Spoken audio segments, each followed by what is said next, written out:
नमस्कार दोस्तों, शिक्षा मनोविज्ञान में आप सभी का स्वागत है।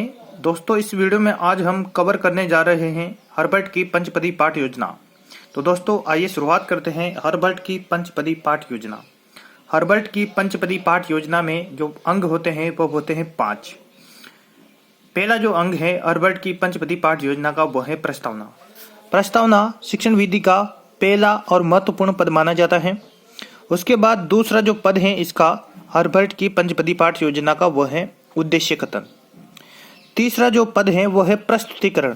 प्रस्तुतिकरण पाठ का मेन पार्ट होता है, मुख्य अंग होता है।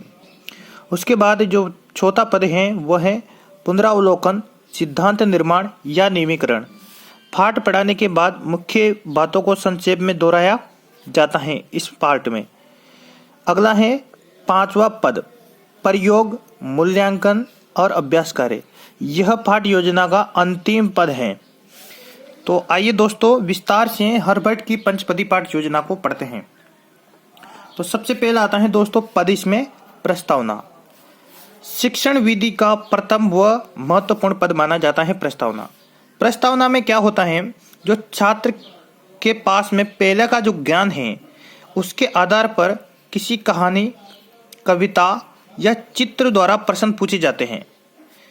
छात्र के पूर्व ज्ञान के आधार पर कहानी, कविता और चित्र आदि के द्वारा छात्र से शिक्षक प्रश्न करता है।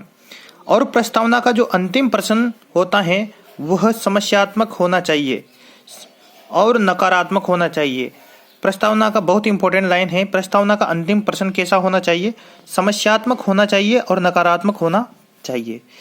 इसके बाद है प्रस्तावना हेतु जो प्रश्न होते हैं वो पढ़ाए जाने वाले पाठ की पृष्ठभूमि तैयार करने वाले होने चाहिए।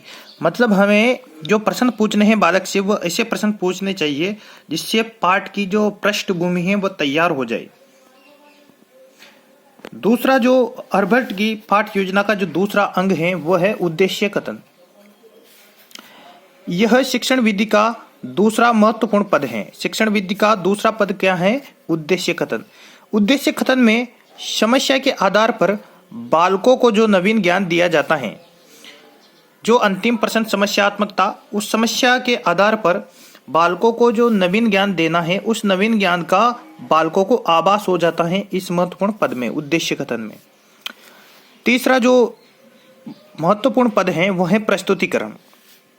यदि पाठ के मुख्य अंग की बात करें तो यह प्रस्तुतिकरण पाठ का मुख्य अंग है। पाठ योजना के इस अंग में छात्रों के सामने जो नवीन ज्ञान है, जो नया ज्ञान है वह प्रस्तुत किया जाता है। इस वजह से ही यह प्रस्तुतिकरण महत्वपूर्ण अंग है, क्योंकि इसमें जो नवीन ज्ञान दिया जाता है उसको प्रस्तुत किया जाता है छात्रों के समक्ष। इस अंग में प्रसंगानुसार सहायक सामग्री का प्रयोग भी कर सकता है शिक्षक। मॉडल का प्रयोग कर सकता है, चित्र का प्रयोग कर सकता है, आदि का प्रयोग करते हुए विषय वस्तु को शिक्षक द्वारा प्रभावपूर्ण ढंग से प्रस्तुत किया जाता है इस पद में। जब पाठ्य सामग्री को प्रस्तुत कर दिया गया है छात्र के सामने तो उसके बाद उसका पुनरावलोकन किया जाता है, सिद्धांत निर्माण किया जाता है या नियमीकरण किया जाता है। तो चौथा जो पद है इसमें पुनरावलोकन, सिद्धांत निर्माण या नियमीकरण। इस अंग में क्या होता है, जो बातें हमने बताई है छात्रों को, जो नवीन ज्ञान छात्रों को हमने दिया है, प्रस्तुत किया है, उसको संक्षेप में दोहराया जाता है, रिवीजन किया जाता है, संक्षिप्तीकरण किया जाता है। इस पद में छात्र और शिक्षकों को दोनों को सोचने समझने का अवसर मिलता है। इस पद में ज्ञान को पूर्ण रूप से ग्रहण करने के पश्चात इस पद का छात्र क्या करते हैं, निष्कर्ष निकाला जाता है। इसी निष्कर्ष के आधार पर वे सामान्यीकरण करते हैं जिसका उपयोग वे भिन्न परिस्थितियों में करते हैं। तो चौथा जो पद है वह है पुनरावलोकन, सिद्धांत निर्माण या नियमीकरण। हर्बर्ट की पंचपदी पाठ योजना का जो अंतिम महत्वपूर्ण पद है वह है प्रयोग या अभ्यास कार्य। यह पाठ योजना का कौन सा पद है, अंतिम लास्ट पद, प्रयोग या अभ्यास कार्य। शिक्षण विधि के इस अंग में शिक्षक यह देखता है कि जो छात्रों को नया ज्ञान दिया गया है, पाठ या ज्ञान का प्रयोग, जो नवीन ज्ञान दिया गया है उसका उपयोग छात्र नई परिस्थितियों में कर सकते हैं या नहीं, यह इसमें देखा जाता है।